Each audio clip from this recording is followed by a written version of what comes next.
Hey there, welcome everyone to another edition of Vegas Bad Boys of Podcasting. It's me here, DJ Impact, Matt Michaels, Sin City Steve, and Simon Street.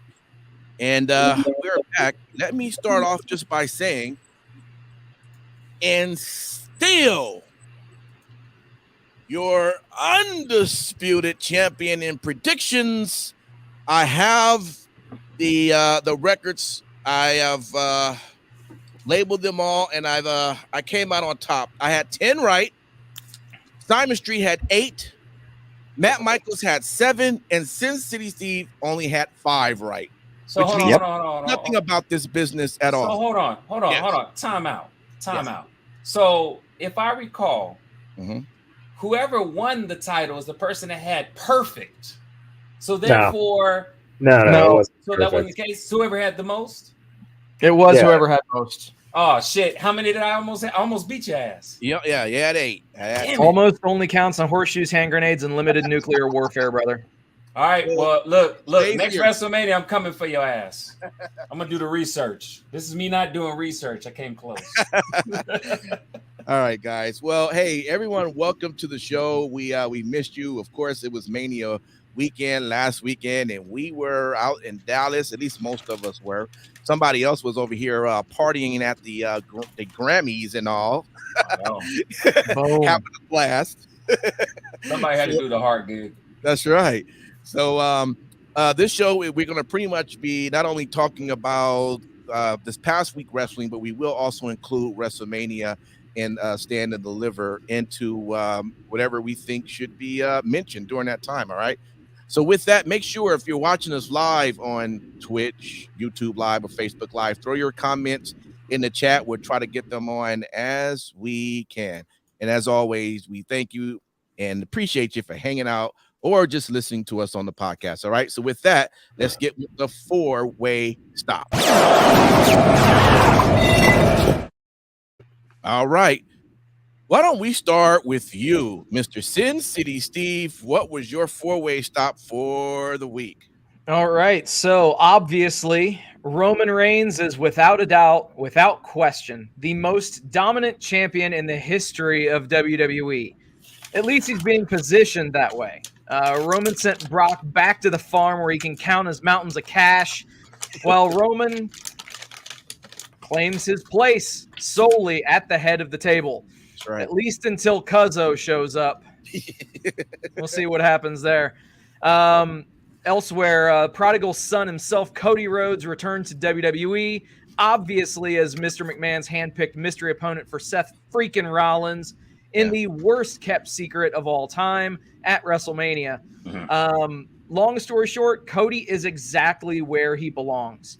Absolutely electric match with Seth. Those two guys stole night one. They absolutely stole night one. That was my match of the night for night one. And last but certainly not least, Ring of Honor successfully rebooted at Supercard of Honor. A lot went down. Minoru Suzuki is the television champion, defeating Rhett Titus. Wheeler Yuta is the pure champion, defeating Josh Woods. Mercedes Martinez is the interim women's champion after defeating Willow Nightingale. FTR are the World Tag Team Champions after probably the greatest tag match that I've ever seen live. And that is not hyperbole, ladies and gentlemen. That is fact. Obviously, they went to war with the Briscoes, and solid match. If you didn't happen to see it over the weekend, do yourself a favor, seek out that match. Hell, seek out this entire show. And elsewhere, Jonathan Gresham is the undisputed Ring of Honor World Champion after a very, very solid match with Bandito. Jay Lethal has turned heel, aligned himself with Sanjay Dutt. Oh, and Samoa Joe returned to Ring of Honor too.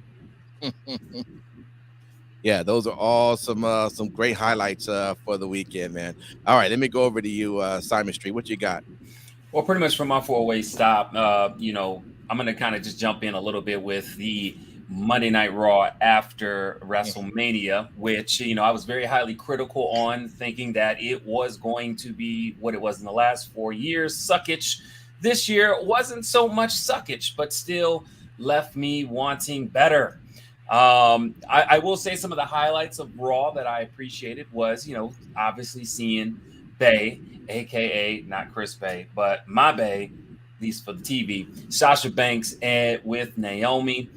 They went up against Rhea Ripley and Liv Morgan, which was good to see them after winning the women's tag team championship. The interesting thing about that is Liv Morgan, this storyline they're trying to have with Liv Morgan and with Rhea Ripley, they weren't able to get the job done, and so Rhea just kind of left. The thing is I'm kind of seeing this whole thing. I'm tired with this whole Liv Morgan thing, and I get that in SmackDown they followed it up with her getting a pin over Sasha Banks.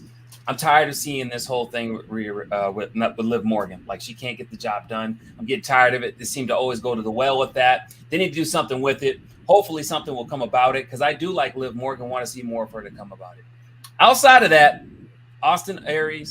I've done it again, by the way. Austin Theory and the Usos defeated, RK Bro, Finn Balor. I thought it was cool, but then something thought to myself real quick. Austin Theory is really, really, really supposed to be the next big thing that Vince McMahon has picked. They're going to have to do something different, because he's using phrases that don't match his personality, such as A-Town Down, or he from the AT, his move is ATL. I don't know. You might want to hang out with the Usos a little bit more, maybe some other brothers that's from the ATL, because I'm not really finding you convincing enough, but it was a good show. That's what I wanted to say from my quick four-way. All right. How about you, Mr. Michaels? Yeah. WrestleMania was a very solid show. I think that Cody Rhodes' debut was something that it goes to show when you have that amount of scope, that presence in terms of the amount of people who actually were at the stadium. That's the difference between AEW and WWE right there. In AEW, everyone was saying, fuck Cody Rhodes, get him off TV. We don't want to see him, etc., etc. Mm-hmm. He comes out, that's it. It's like the place explodes. Then he cuts a promo on Raw the next night in which the AEW fans are giving him shit because, it's the same speech he made in AEW. Whatever. So it's going to be interesting what they do with him.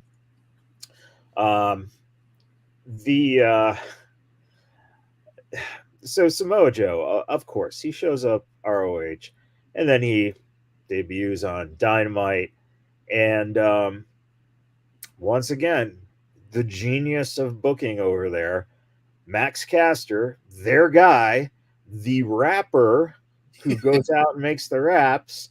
That was the thing about Max Caster, is that the rap is cool, and they should be, pushing these guys, getting them, better positioned, and Joe destroys him.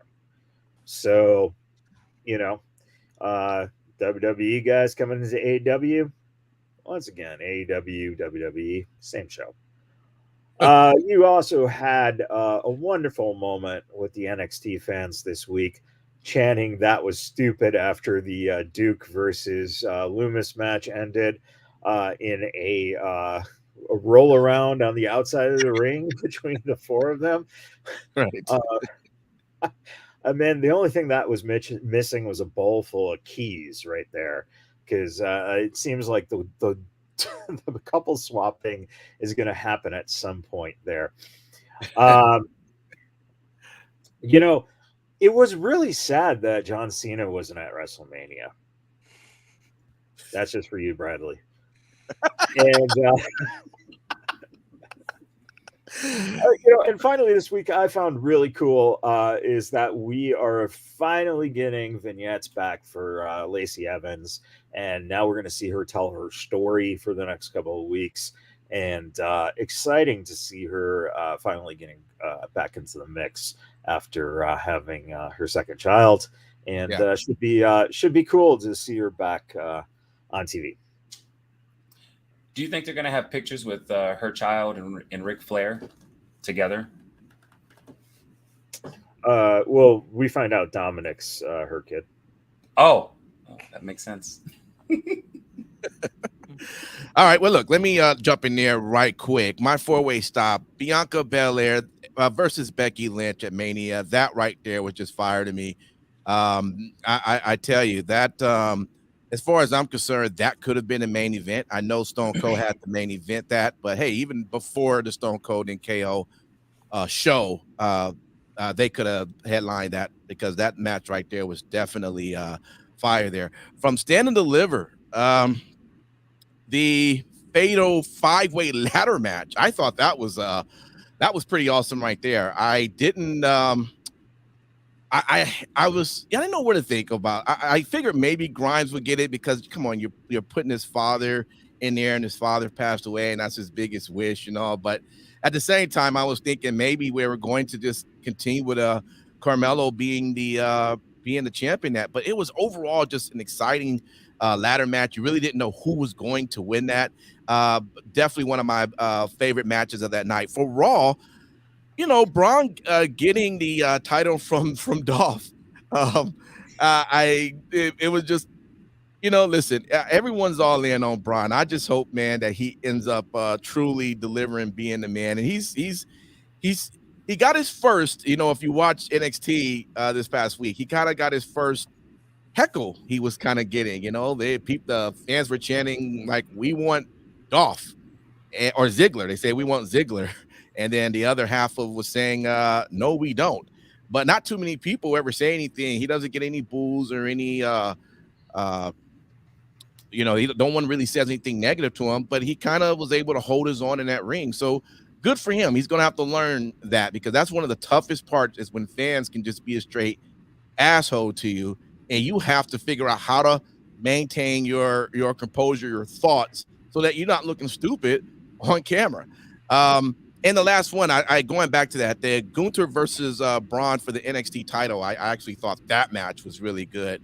I now understanding where Gunther is, I now see how that happened. And now, but at first I was like, man, this is one of those matches I'm thinking they would have for a pay-per-view. Great match and all that. So anyway, that was my four-way stop for the week. And with that, we would jump right over into our Too Sweet.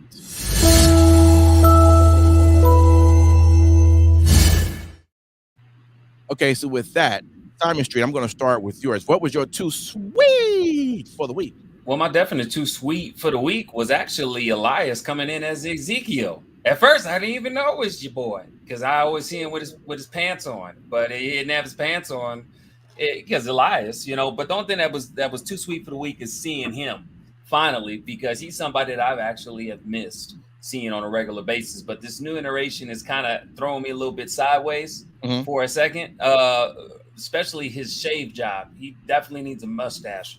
But happy to see Elias or Ezekiel, whatever he wants to go by. Interested to see what's going to happen the next couple of weeks. I just thought that was just too sweet. Also, in addition to my Too Sweet, I'm also going to add that it was just way too sweet seeing Carmella kiss up on Corey Graves in the corner, because who doesn't like to see a good tongue lashing done on big TV for anybody who's probably a younger audience that WWE swears that they like to pander to see that kind of tongue kissing and stuff like that. So that was my Too Sweet for the week. All right. Why don't we jump over to you, Matt Michaels, man? What was your Too Sweet for the week?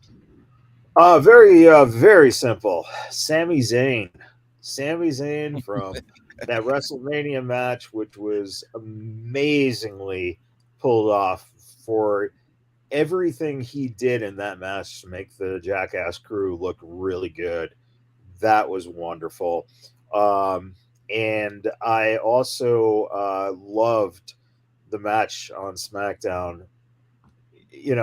First off, to have the next guy who walks through that door be Drew McIntyre, and just immediately go, no, this second guy who hucks through the door. Right. That was wonderful. And then the match itself, just Yeah. pulling all the chicken shit heel moves of running away and going through the crowd and trying to get the fuck out of there. It was just brilliant. He's just on top of his game. Yeah. Kevin Owens on the same wavelength with what he pulled off with Austin and just what he's been able to do. Those two guys getting re-signed was really huge. But I also thought that Roman and the Usos in that Friday Night SmackDown segment where it was a kick party there for Mr. Shinsuke Nakamura. And so now we know if Shinsuke's contract, if it expires and he goes to AEW, we know exactly what it's going to look like already when the Bucks do the same thing to him when he comes in right away and loses. That's right. There you go. I'll jump in this one before you, Sin City. My too sweet. Yes, the Johnny Knoxville was definitely on the top of my list. And shout out to one of the comments that came through. Sami Zayn talking to the hand. I fell out laughing. I was laughing. I could not believe he just literally. And what's so great about him running into that hand is that you just didn't see that coming. It wasn't like it's not like the hand was already just kind of positioned so that you could see that was going to happen. It just kind of happened really quick and fast. And you just got to give props to this Sammy in general, man, because he was just he played his part well for that. Also, Stone Cold, what did he give? Like 4 people stunners during the Mania? Do you count Vince's? I'm gonna count Vince, but it is questionable. You do got to put an asterisk over it. It looked like he buckled his leg when he got stunned at WrestleMania. Oh God, I like what Stone Cold just started laughing like, oh shit, why is he in here? Or maybe he was questioning, why am I in here? The other two sweet though, I gotta give it up. Now I'm not gonna talk much about Impact Wrestling because they were showing their repeats from this past weekend, so that they didn't really stick to too much of the storylines. But the Ultimate X match for the X Division title, Sin City, I was a fan, man. Trey Miguel, Chris Bay, Jordan Grace, Rich Swann, Blake, Christian, and Vincent. Yeah, buddy. Man, that right there was the highlight. If you guys can get a chance to watch that, watch it. And they kicked it off, I think, this week's with that particular match. And that was exciting. That was definitely sweet. So, Sin City, what was your too sweet for the week?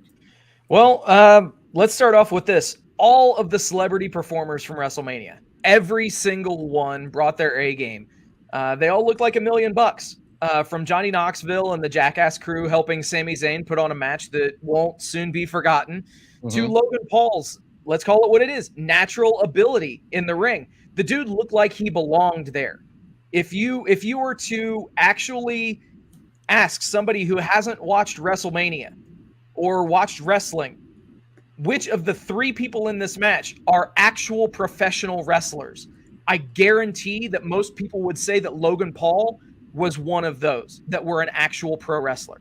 So great stuff by him. And then obviously Pat McAfee, showing that he's just as electrifying in the ring as he is on the microphone. Hell of a job by all the celebs. Kevin Owens bumping like an absolute boss for Stone Cold. Austin got the farewell match that he so rightly deserved on night 1 at WrestleMania in that no holds barred match. Austin and Owens had a match that accentuated Steve's positives, but also hid the negatives, exactly as it should have been. Yeah. And last but certainly not least, the Briscoes, FTR, and the Young Bucks. I don't know if I can give their matches the justice that they deserved. FTR and the Briscoes put on an absolute clinic. I already said that it was probably the best tag team match I've ever seen live, which without a doubt, again, I'll repeat it. It was the best tag team match I've ever seen live. And it definitely lived up to all expectations at Supercard of Honor. Briscoes, that was their last night in Ring of Honor. The latest rumor is that they signed a deal with Impact Wrestling, so they're going to be moving over to your other show, Impact. Yeah. So so they're going to be doing their thing on Thursdays now, which is cool. Yeah. And then just a few nights later, FTR and the Young Bucks, they set the stage after the match at Supercard of Honor when the Young Bucks did a run in and super kicked the Briscoes, got in the faces of FTR, and then that spilled over into Dynamite on Wednesday, where FTR and the Young Bucks put on an absolutely great match. And lived up to any and all expectations. FTR retaining their AAA and Ring of Honor World Tag Team titles. Yeah, those three teams, awesome chemistry. Awesome. All right. Good stuff, guys. Let's jump right into our next one, which is this week's WTF.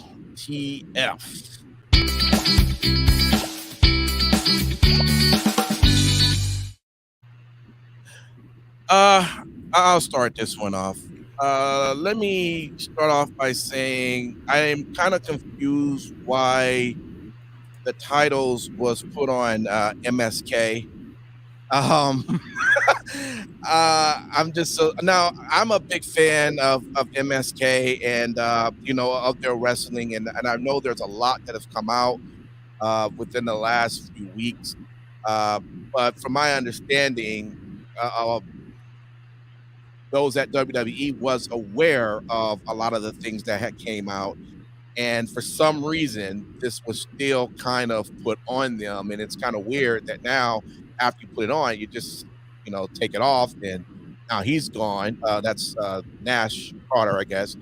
And where does that leave now with West? I mean, I don't know, it's a lot of confusion with all of this, but it looked like a lot of that just could have been avoided if they just looked deeper into what's going on and say maybe we shouldn't put the titles on them right now, if everything that's being said needs to be looked into. So WTF on that. Biggest one though has to come from Dynamite. Sin City Steve, I really was confused on the table match. Okay, so it was the Butcher and the Blade versus the Hardys.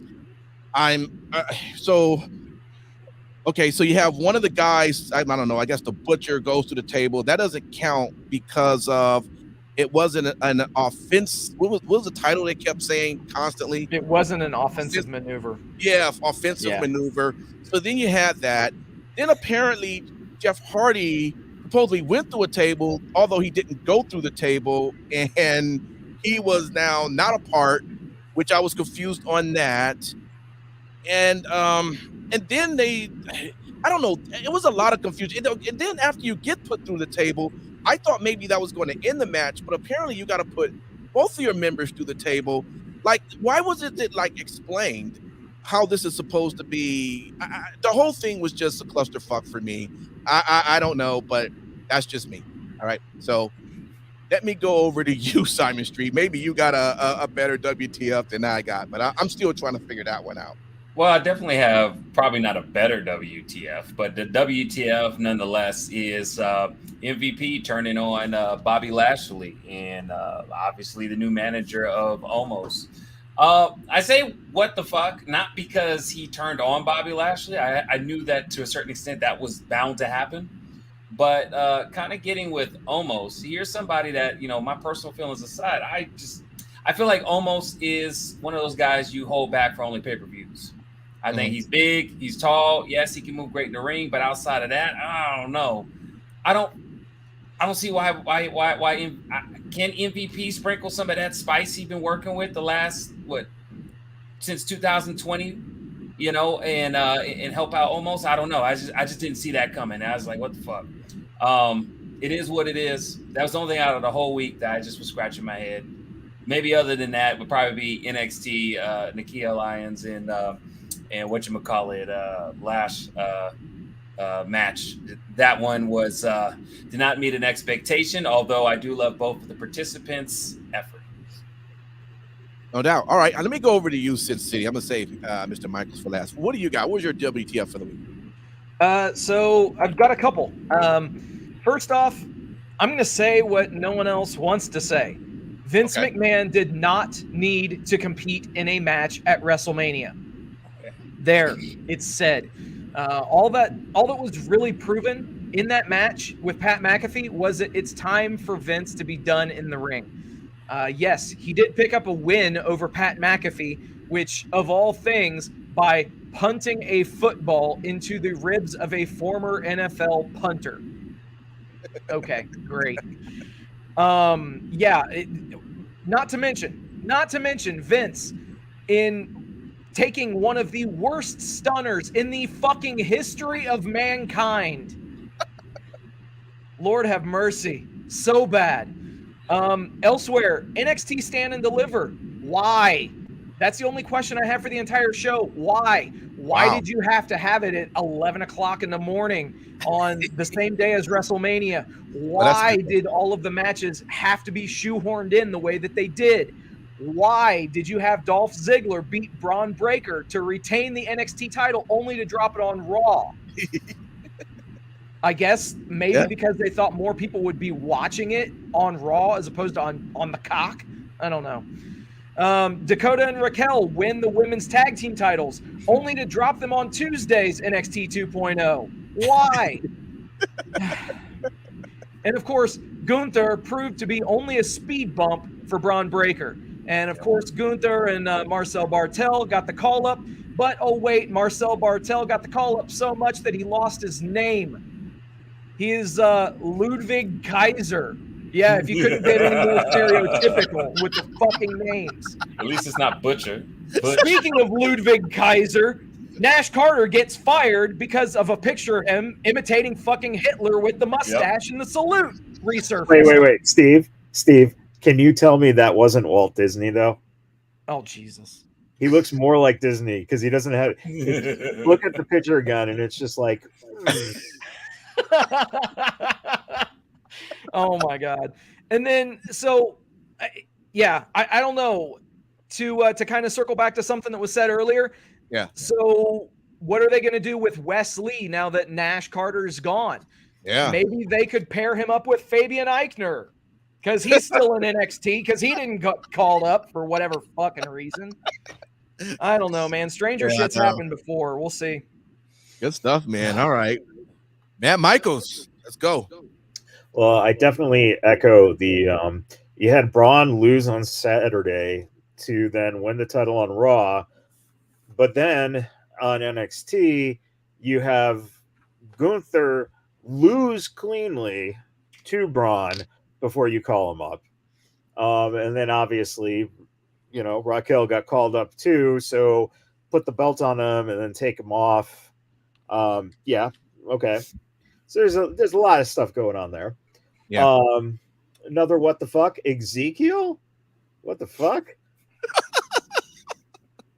Like now, this like he buried the whole Elias thing, and now he comes out and he says, Ezekiel, I'm Elias's little younger brother. And he looked, and this was mentioned in the thread here of comments. Yeah, he looked like LA Knight. So that makes it even more confusing. Way to go, guys. Okay. So DJ. Yeah. I wrote a whole fucking paragraph because I couldn't believe what I was watching in that fucking tables match. Okay. Yeah. So it was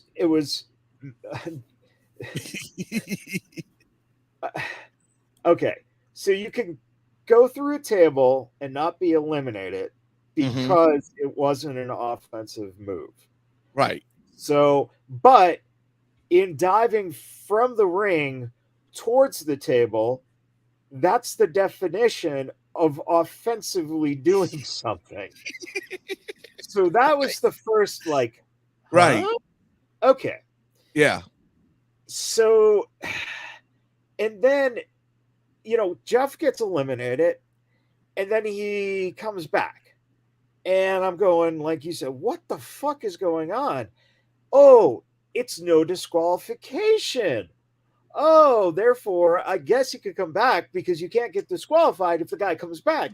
But then why did he participate and have an elimination anyway if he was just going to be in the fucking match? Okay, so I'm getting, I'm getting a little more frustrated and trying to figure out what the fuck. Should just had an anything goes match. And then I got pissed because Jeff now does a swanton onto the Blade, who's onto the table. Right. Now, yes, it is an offensive move. Yeah. Great. By a person who is non-existent by the rules of the match, who is not in the fuck. So all they had to do was have basically Jeff do the swanton and then Matt pick him up and fucking throw him through a table right next to that table. Then it would have made some kind of sense. But this was the worst fucking match in terms of what they've had in terms of logic and booking. Yeah. But hey, man, Tony Khan, you're so good. You're so good at booking. So just know you're okay. But Hook, we got to continue to interview him where he's going to say nothing. And then we face Danhausen because Danhausen has a brilliant moment. And it's just like, why did you fucking just bury that shit? Like, that was funny. But the Hook thing, it's like, fucking just, yeah. And finally, Dan Lambert screams everything. Please learn. If you're gonna be smart and people are gonna like you and think you're funny and really, don't scream every fucking thing. That doesn't make you the heel. What you're saying makes you the heel. And Yuta, blood wasn't needed in that match. I'm sorry. I know it's like he's got a AEW. Blackpool, blah, blah, blah. But for fuck's sake, it was on Rampage. You true color on a show that's having troubles drawing 700,000 people. What the fuck? Okay. Oh boy. All right. He got it all out. Let's get to our next one, which is the Lookout.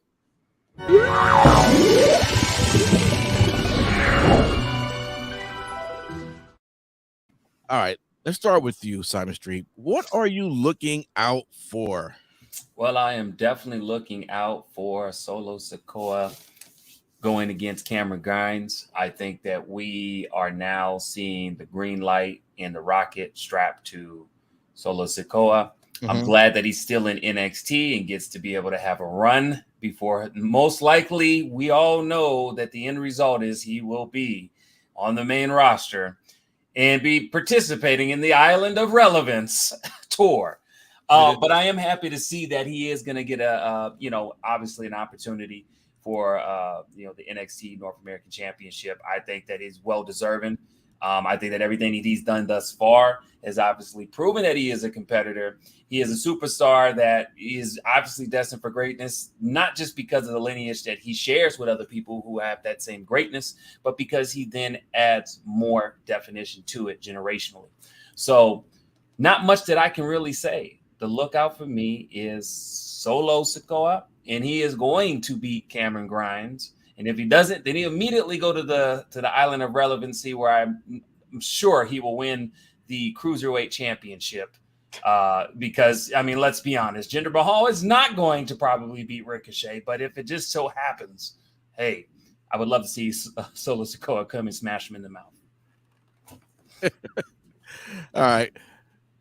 Man, I You did just say the Cruiserweight Championship. Did I say the Cruiserweight Championship? Oh, my bad. I meant to say the Intercontinental Champion. Thank you for the correction, Sin City. See, I appreciate Sin City being nice to say it. Matt Michaels was probably waiting to just dump a whole cream of "you shut the fuck up, Simon Street," but he didn't. So I appreciate both of y'all today. All right, so I mean, I'm looking at everyone that's just kind of showed up, man. I mean, we got Gunther. I'm looking out for what he's gonna do. Raquel, Madcap Moss, and Happy Corbin. Look like that's about to be that's a wrap. And I'm a Madcap fan. I'm telling you, I think the fans are finally beginning to see what I see. But let's see. The whole I know Ezekiel I want to see. I'm looking out for that. Cody Rhodes. I'm looking out for that. Damian Priest lays his loyalty. I'm gonna have to say the name. Oh boy. To Edge. Oh boy. Okay. MVP turning on Bobby Lashley. And as much as I'm a Jay Lethal fan, I'm just as much of a Samoa Joe fan. And now this rivalry, man, I don't know where to go. I got to roll with Samoa, but Jay, and I'm like, now that's a storyline I can get with. Okay, Jay Lethal, Jay, ooh, okay, Jay Lethal is the student. Samoa Joe's the teacher, and now, we're now going to have this friction between them, and there you go, Sin City. I'm looking forward to that. I'm excited for that. But let's see if they're gonna make it good or they're gonna fuck it up. And I don't know, man. I don't have a lot of faith in what's gonna happen over there. But I'm so happy for to see Samoa Joe now, and I'm gonna see where this goes. Let me go over to you though, Matt Michaels. What are you looking out for? Well, I am looking out to see what's happening to Rick Steiner after he's been kidnapped by Gacy. Hell yeah. That was fucking awesome. And no one apparently noticed Rick Steiner was missing after the Hall of Fame induction. It's the Rick in the box. Yeah. Solo versus Grimes. It should be really, really interesting. Dakota versus Mandy should be a fairly good matchup for Mandy too. That's kind of what she needs. Ezekiel, can't wait to see what happens with Ezekiel. He's the younger brother of Elias, so right. Can't wait to see what happens with him. That's right. Rick Boogs, speedy recovery, because Jesus, man, that was brutal to see. So definitely want to get a look out for when he comes back. And Bradley, I will address. No, I honestly don't want to see Bret Hart manage FTR. And the reason being is, if you watch Bret, he's not physically capable. You know what I'm saying? I think Tully was that's a good fit. Arn's a good fit still out there. But Bret, after that stroke, has been just half of, what he's been in the past. And it'd be great if they could, use him in some other way backstage.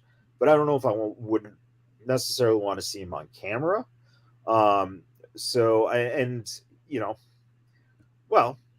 Hey, I might be wrong, but that's the fact. I mean, you do remember the WrestleMania match, right? That he had with Vince, because that shows you that he should not be on TV anymore. And Shat, you're right. FTR doesn't need a manager.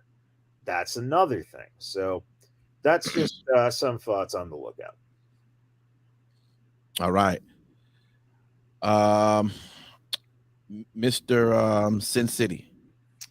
All right. So I'm definitely looking out for the new Ring of Honor Pure Champion, Wheeler friggin' Yuta. If you guys didn't watch Rampage this week, and judging by the viewership numbers, you probably didn't. But shame on you if you missed it. Yuta and Moxley did have a great match. Yuta did draw color, as Michaels had mentioned.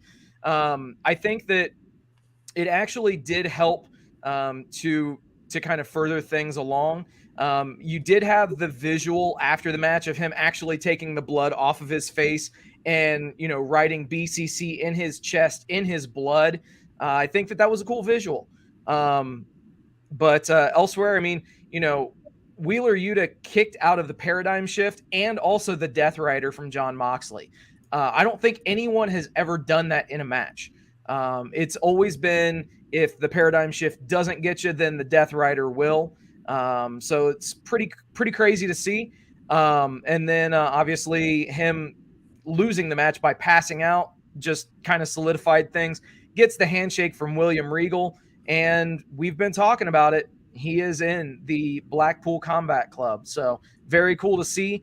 Elsewhere, it's only a matter of time until Cody Rhodes wrestles for and becomes the WWE Undisputed Universal Champion. Do they give him the briefcase? Do they give him the Rumble win? And of course, how does Dwayne factor into all this? Stay tuned for the next year of WWE programming. It's not about the belt, Steve. It's about when the polka dots come out of retirement. I will say this, from being in the crowd at Mania, the pop that he got that night was up there with any other pop that I've heard. How about that pop for Edge?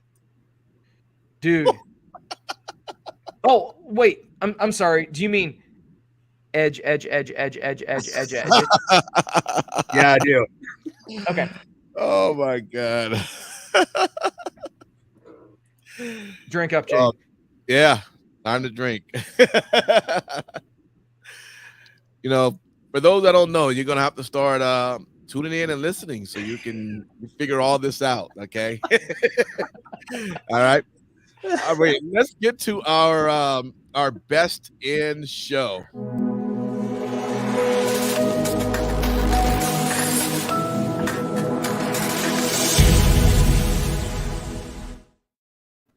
All right.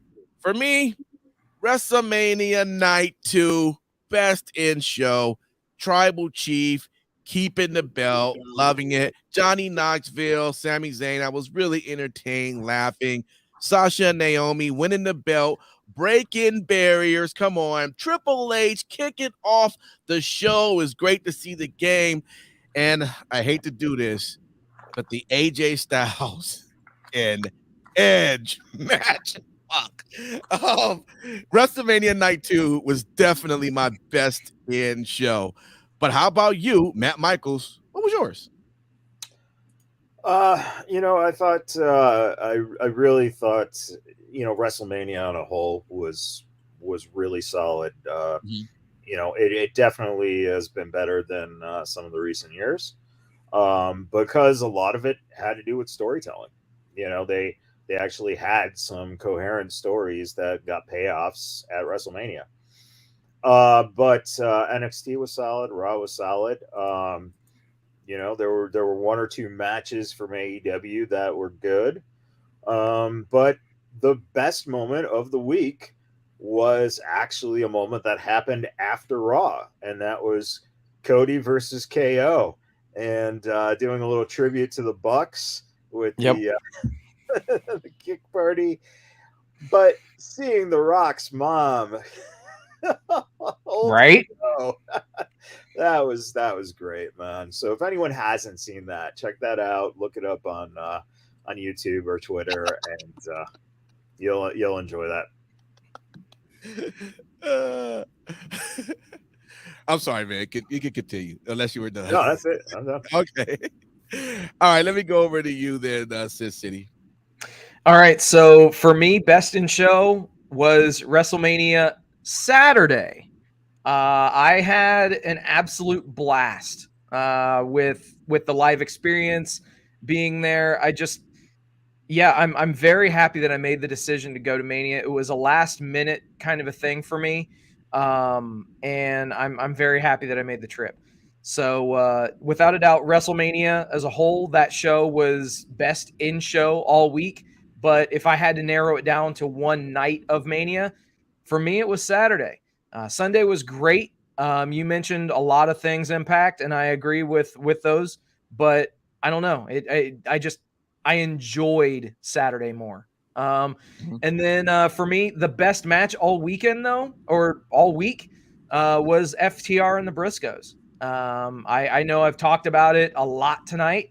But yeah, nearly 28 minutes of damn near tag team match perfection.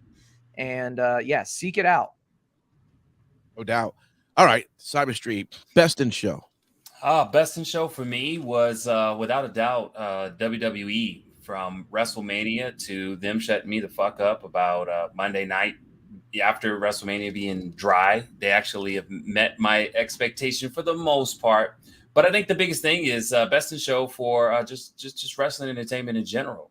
From WWE, Raw, NXT 2.0, SmackDown, even AEW, Rampage was decent. I mean, a lot of people may disagree, but it just goes to show to you that sometimes competition or presence in the, in options that we have, it really does bring us all together. And I will say that during WrestleMania weekend, it was comforting again, because this has been my WrestleMania since COVID. Not my first live, well, actually my first live event since COVID. And it was very comforting to kind of see everybody get together and everybody have a fun time. And this was probably the best WrestleMania I've ever seen live, but the best I've seen WWE produce in probably the last maybe 7 years, being fair. So with that being said, best in show, WWE. All right. Well, there you go, folks. That is our wrestling talk for for the evening. I got to say one last thing. Okay. It is Sunday night. A lot of people got to go to work tomorrow. So please feel free to make yourself a little drink and take the edge off. There you go. Absolutely. Thank you, everybody, for hanging out with us. If you're watching this live, we're going to end the show, but we're going to restart it with our 3 count. We got 3 good topics. We showed what those topics are going to be. So make sure you hop right back on and jump on. And if you're listening to the podcast, thank you for downloading it. Make sure you download our 3 count as well, and all the other program. It's a lot going on, so I'm being thrown off. But it's all right. I'm back on my I'm back on my game as I'm ending the show. Thank everybody. We appreciate it. We'll see you next time. Until then, I won't say the word, but edge.